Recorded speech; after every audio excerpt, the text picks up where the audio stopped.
Today's episode of Beyond Belief is dedicated to Charlie Kirk.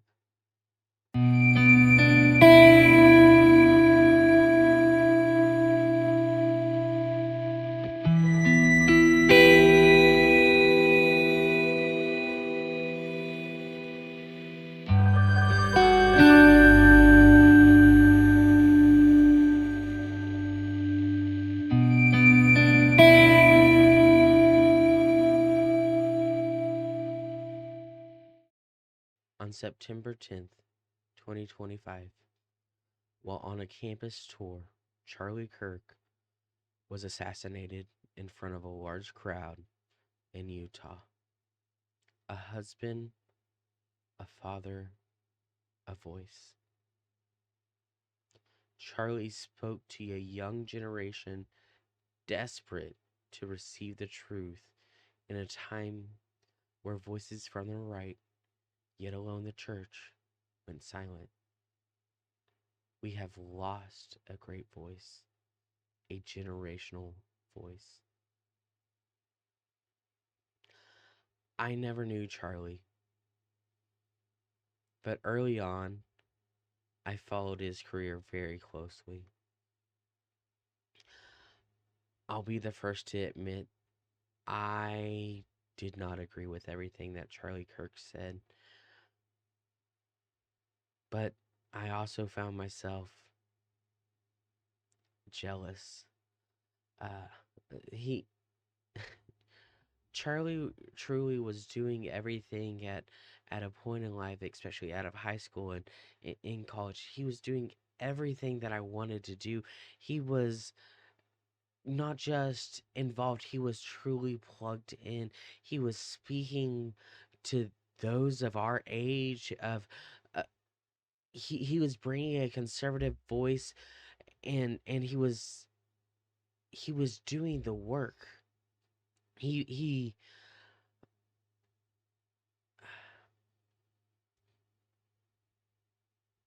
he had a boldness that required, or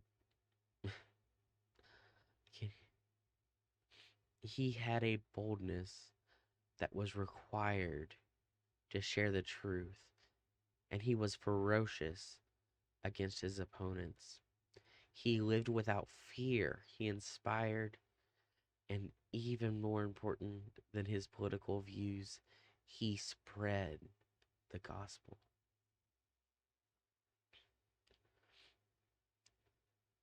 It's only been a little over a day since this this tragedy occurred, and I've found myself so there's such an intense weight that I think a lot of my generation and and this country is feeling at this time.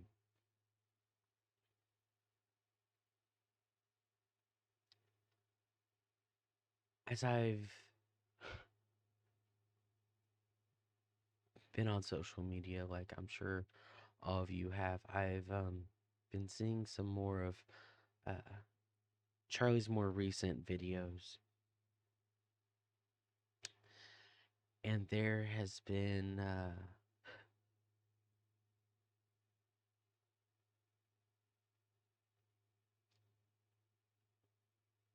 so many opportunities missed.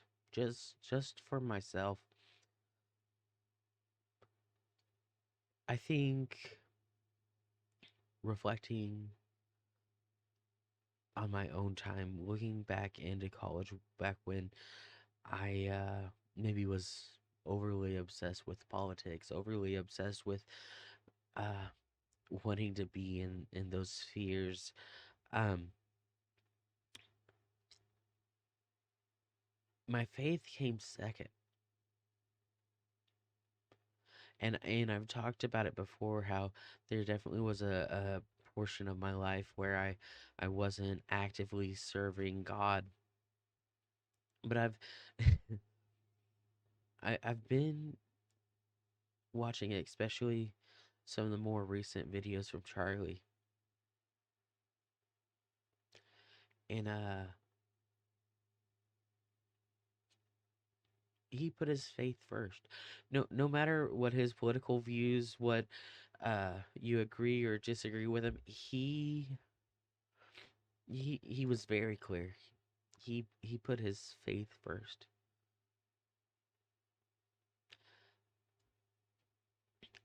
And it is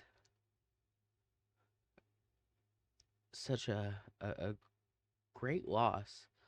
It, I know so many, especially my generation, is struggling right now. Charlie was able to bring truth to a world so desperate for the truth, especially on a college campus.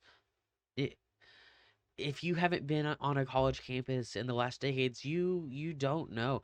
You There's so much lies and deceptions. The whole academic sphere is all so corrupt and taken away from not just conservative values but Christian values.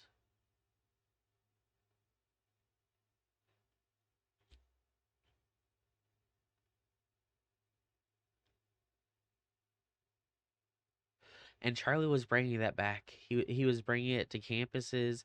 He was bringing it to the world. He was making change. He was making a difference.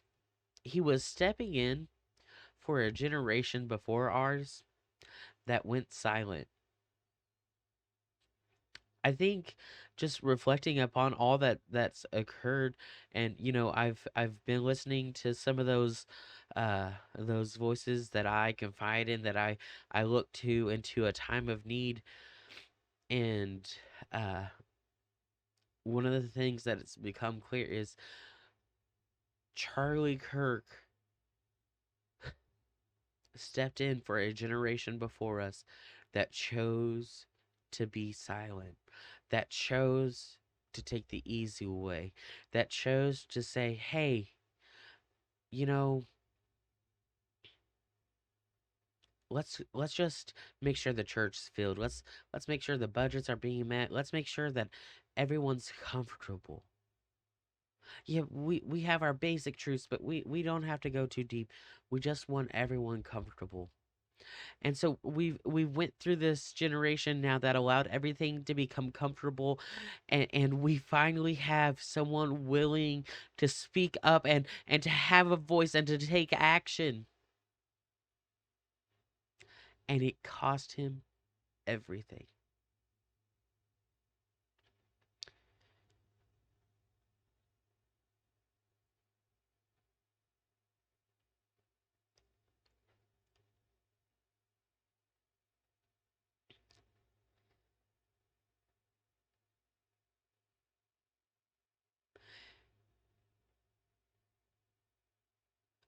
I was fairly young when I lost my father's, but his children will grow up not knowing their dad except through videos and photos. And it's a blessing to live in a time where they can have a reference where they can still hear their father's voice, but they will grow up fatherless. And my understanding is they have a mother who is just as strong in her faith as her father, and so I know all things are going to be well there. And there's nothing you can say other than we extend our prayers. uh I extend my prayers to Erica and the children, that the Lord just be with them.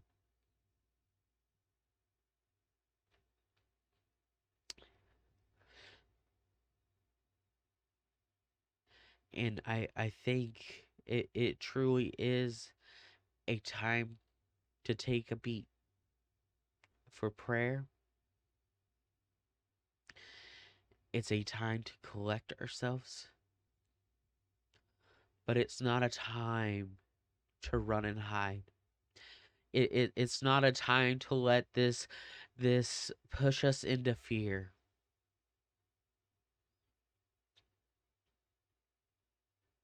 The thing that Charlie Kirk had that I didn't have, and that prevented me from being successful in my political ambitions, especially when I was in my young 20s, is he wasn't afraid. And he held to his faith. You see, when you know that your God is the Lord God Almighty, that He is the Creator, the Alpha, the Omega, that He is on your side no matter what, you don't have fear of the world.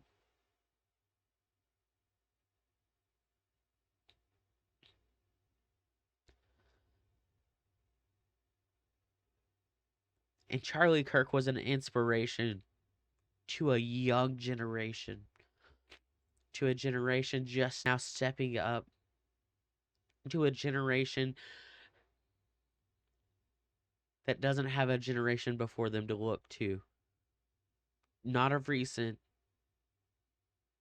I'm sorry to call you out, Gen X, but you weren't here. You didn't speak up. We complain about boomers all the time. In so much of our rhetoric, we complain about the boomers because they did this, they did that, but they weren't silent. They were they're still not silent.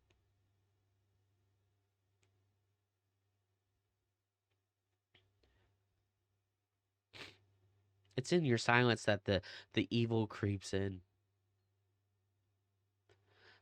It's why we're to guard our tongues, because we can speak evil, but at the same time, if you're not speaking at all, evil can still creep in.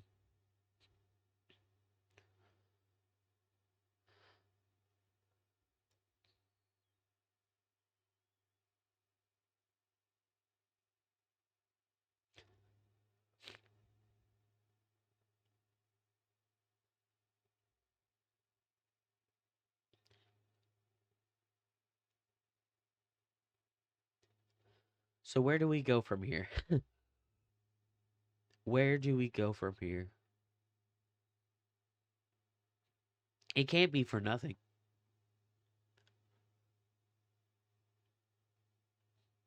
At 31, Charlie Kirk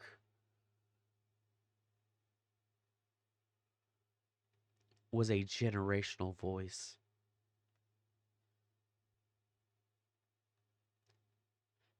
And I know he has inspired so many.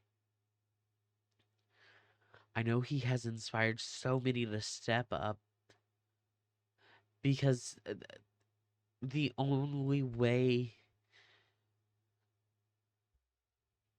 the void in this great movement, this gospel movement can be filled is by that young generation that was inspired to step up into it.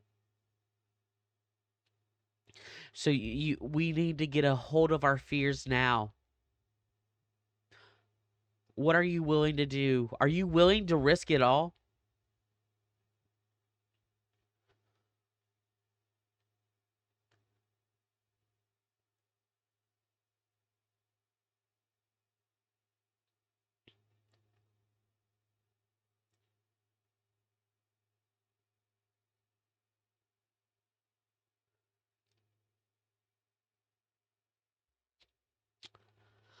Uh,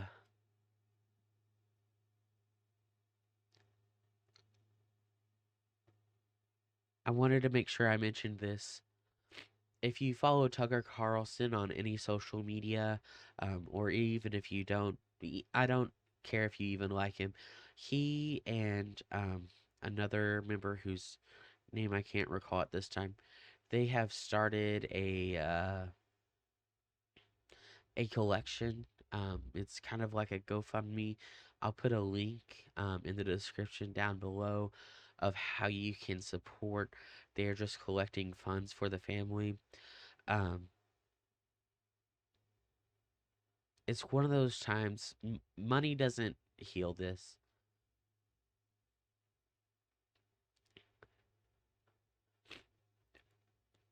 Truly, nothing heals loss but time. But anything you can give, I encourage you to give. I know they actually have started it with $1 million already. Tucker Carlson and the ones that created this fund have started it with $1 million.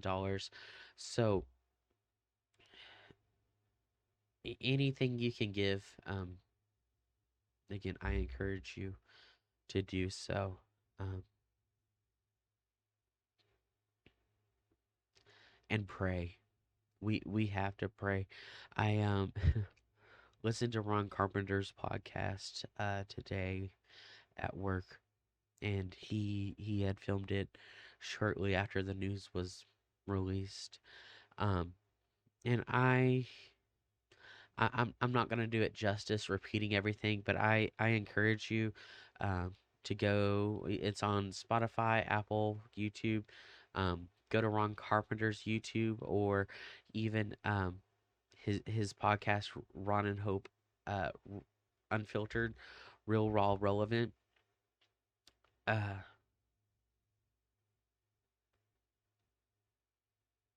and pray for this country, pray for this generation, pray for those voices that are gonna step in.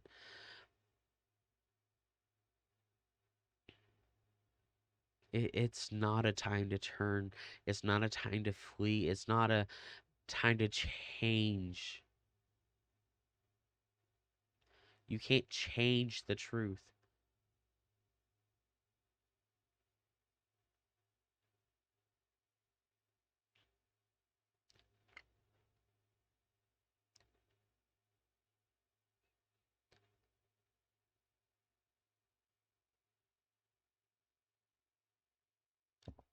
I'll see you all next time. Thanks for watching.